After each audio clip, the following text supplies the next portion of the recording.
and welcome to the 14th episode of Mixed Media Reviews Season 4. My name is Kelsey, and today I'm going to be talking about a TV show. Well, okay, maybe not just one TV show. Let's talk about what I've been watching, or what I've recently finished. First up, let's talk about shows I've recently finished. Also, just to note, all the summaries that will be mentioned in this episode are just going to be pulled from Google, so there you have it. First up, Dead Boy Detectives. Oh my goodness. If you guys haven't heard of it, it's a Netflix original that takes place in the same world as The Sandman. While we do get a little bit of crossover, like similar vibes and with the gods, it's not necessary to watch beforehand, though I did love it, so you should probably watch it. Which I actually did an episode on The Sandman in Season 2, Episode 8, so you can check that out if you haven't already. Dead Boy Detectives is about two teenage ghosts, Edwin and Charles, working alongside a clairvoyant, Crystal Palace, to solve mysteries for their supernatural clientele until a powerful witch complicates their plans. So this trailer popped up while I was on the home screen of Netflix, and my husband walked in while I was autoplaying. He immediately turned to me and said, "This seems like a show you'd watch." And I had to admit that I had literally just started watching it. So of course I absolutely loved this show. I love the cast, the characters, the plot, the setting, the wardrobe, the writing, just literally all of it. Did I get sad while watching it because Lockwood & Co. was canceled? Obviously, yes. Yes, I did. But this kind of almost fills the void in my heart. Not really, because they are quite different, but they do fit into that kind of dark ghost detective genre, which is totally a real genre and not made up. Don't worry about it. But yeah, it was really, really good. Every episode was great, and if Netflix cancels this show too, I swear I will do absolutely nothing, because I will probably just continue to watch Netflix and just watch whatever they don't end up canceling. But I will be really sad about it, so don't make me sad. So check out this show if you haven't, or watch it again if you have, so they don't cancel it and make me sad. Yeah, so next up, because I am a woman of taste, of course I have already binged Bridgerton, Season 3, Part 1, Season 3A, whatever they call it. Do I need to explain what this show is about? It's basically a period romance drama. I don't think there's anyone at this point that has not heard of it, so I'm not even going to bother with a summary.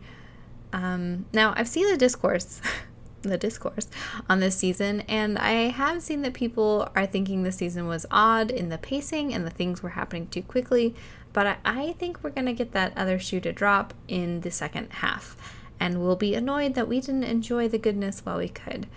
I actually did really like this season, though, and in case you didn't understand, because sometimes I speak too fast and I think I heard what I said wrong too, I did really like this season. The second season was definitely my favorite so far, but Season 3 may be edging its way up there. Of course, this will all depend on how the second half lays out, but I really love Pen's glow up. Yes, it makes me sad that her and Eloise are not speaking, but I have really enjoyed Pen's journey in this season so far. I love her taking charge of her future, even if it is very Regency era, like a way of finding a husband. But I did love it, and I'm thinking maybe that this season her mother will start to see just how smart and clever Penelope really is, and maybe that will bring them a bit closer, because there are seconds and moments in this season where I feel like her and her mom could almost connect. And yes, her mom's kind of a bit of a turkey, if I can say so. But I think I think she's a woman of her circumstance, right? She hasn't been able to live a different life. She's been working and clawing her way up, so she's kind of had to become this harsher kind of a woman, and I hope we get to see a bit more of a motherly person towards her daughters, but we'll see. But yeah, I've been actually really liking this season. Her sisters are pretty funny, and I've been liking the drama and the bits and everything that's happening. And this isn't supposed to be a very spoilery episode in general, but like, who hasn't seen it yet? I liked the end of the season, of the part 1, season 3. We'll just say that in a spoilerly way. I do agree, though, that I would have loved it if they showed the lessons between Colin and Penn a bit more.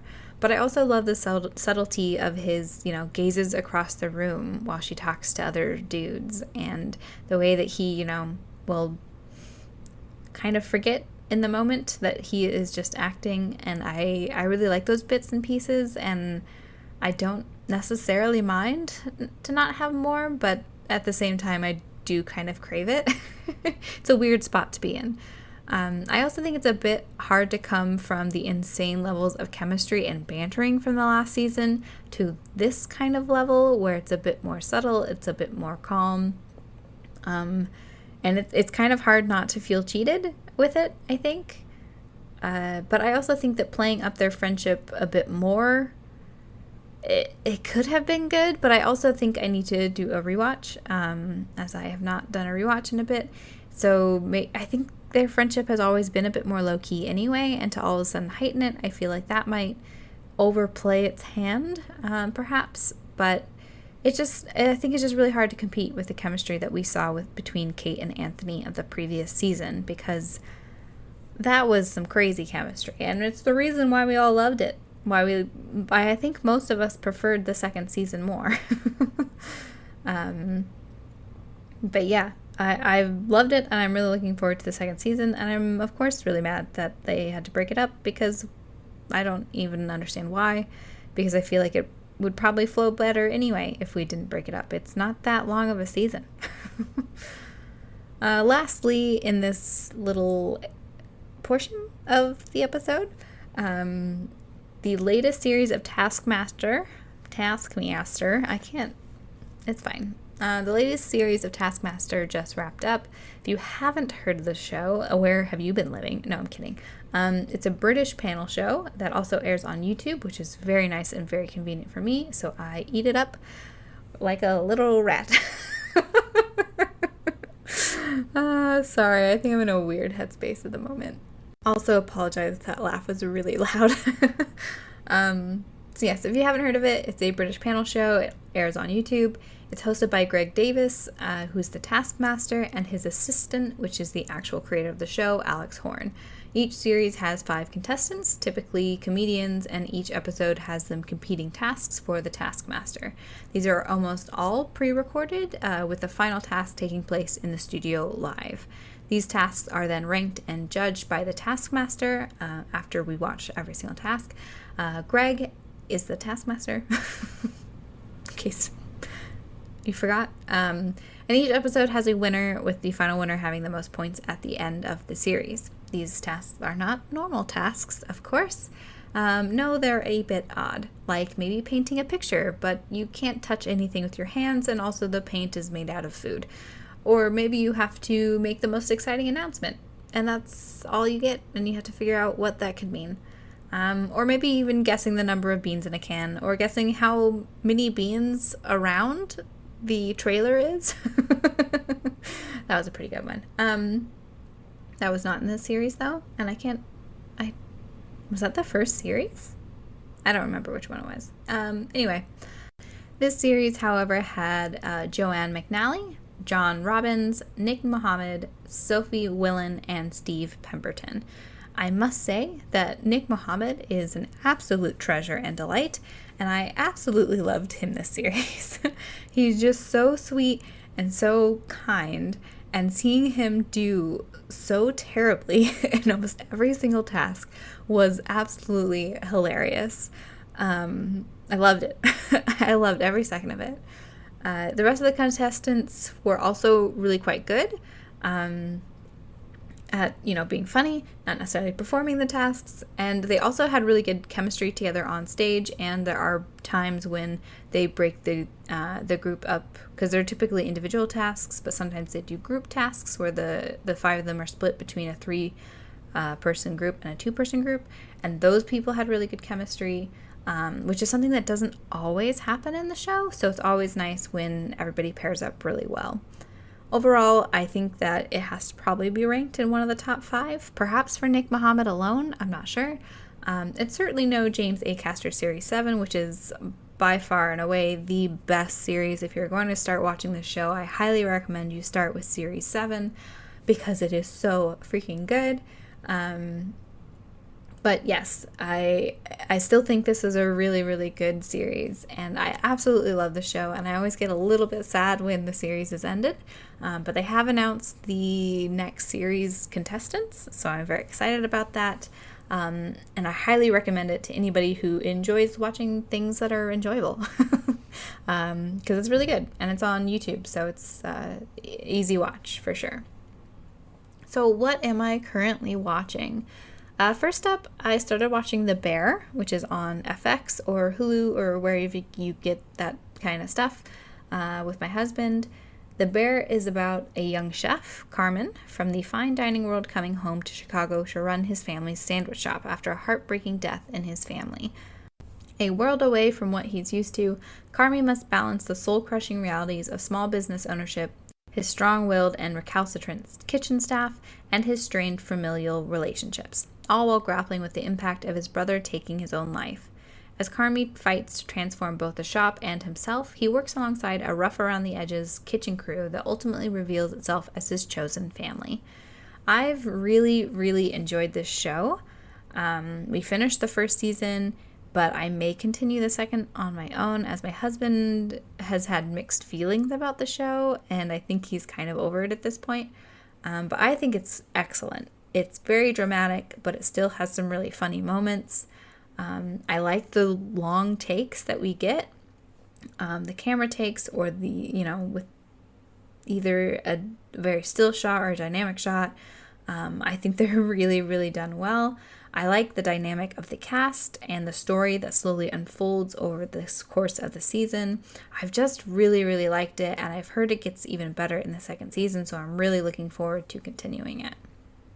Because my husband is kind of over The Bear, we've now also started watching Archer, which we've both heard was really good, but for some reason neither of us have ever watched it. Archer is an adult animated sitcom that originally aired on FX. I don't know why I took a break there. Originally aired on FX about the exploits of the bumbling yet volatile secret agent Sterling Archer and his dysfunctional colleagues. We aren't super far into the first season yet, but so far it's been pretty funny. The cast is great. There's H. John Benjamin, who also, of course, voiced Bob in Bob's Burgers. He was in Home Movies and like a million other things, I think, on Adult Swim. Aisha Tyler, Jessica Walter, Judy Greer, and Chris Parnell. They're all hilarious and they're fantastic. I think it's supposed to get better as the seasons go, and there are like a million seasons, I think. So I look forward to that. But like I said, it's pretty good so far, and we've been really enjoying it while we eat our dinner. It's fine food, fine entertainment for fine food. Anyway, there's also some other shows that I've been watching as well. Not Dead Yet, Abbott Elementary, and So Help Me Todd. Not Dead Yet is on its second season. I think it just wrapped up. And it follows Nell Serrano, a broke and newly single self-described disaster, working to restart the life and career she left behind 10 years ago when she lands the only job she can find, writing obituaries. She starts getting life advice from an unlikely source. Okay, it's kind of a trash summary.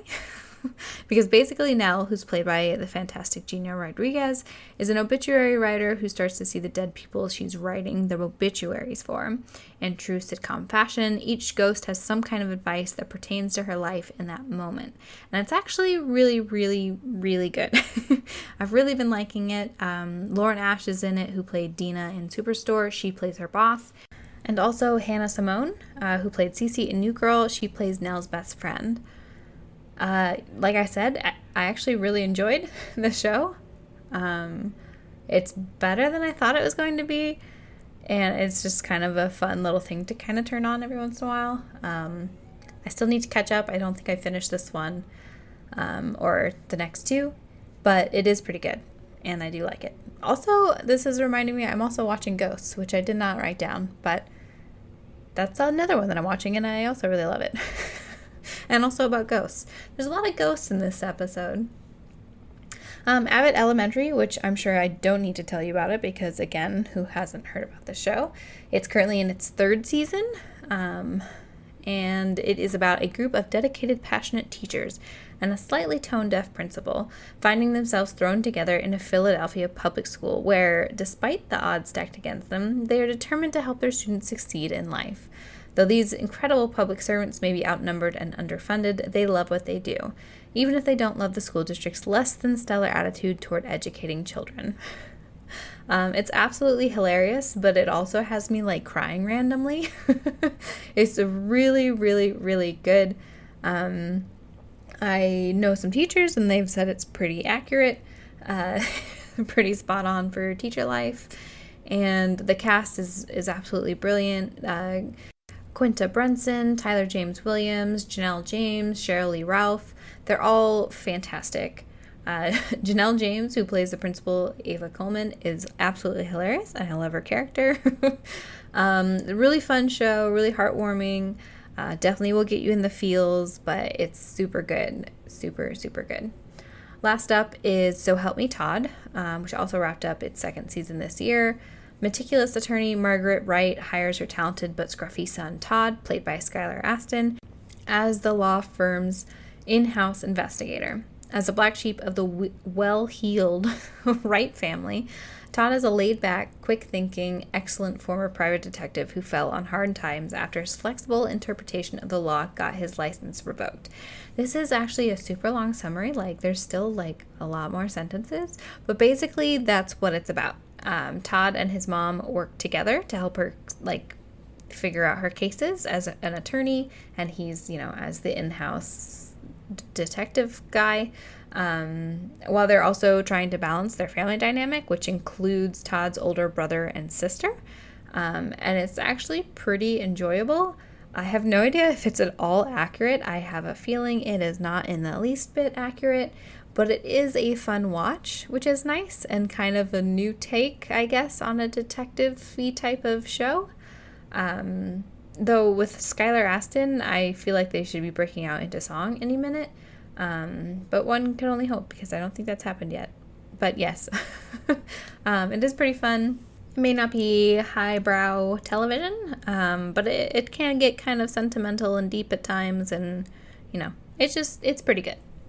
So yeah, that's kind of what I've been watching recently. There are a few others like Law & Order SVU and Organized Crime, but there's nothing to talk about until we finally get Benson and Stabler together. That's literally the only reason why I'm even watching it at this point. I stopped watching it, then Stabler came back with his own show, and then I started watching it again. They're still not together, and it's like, come on, guys, let's just get them together. Everyone wants it to happen, even the actors. I'm also watching various YouTube clips of British panel shows and other random stuff, but that's not really worth mentioning. These are kind of the big ones, I think, that I've been watching. I did start watching One Tree Hill a while ago, but I kind of got bored after the 1st season. So I'll probably pick that back up at some point, and maybe I'll do a show about it, but I'm not sure because it's fine. But it's not sucking me in yet, so we'll see. And there you have it. Those are my thoughts on all the TV shows that I've been watching, pretty much. Thank you so much for joining me. You can find me on Instagram, Facebook, and Tumblr at Mixed Media Reviews Podcast.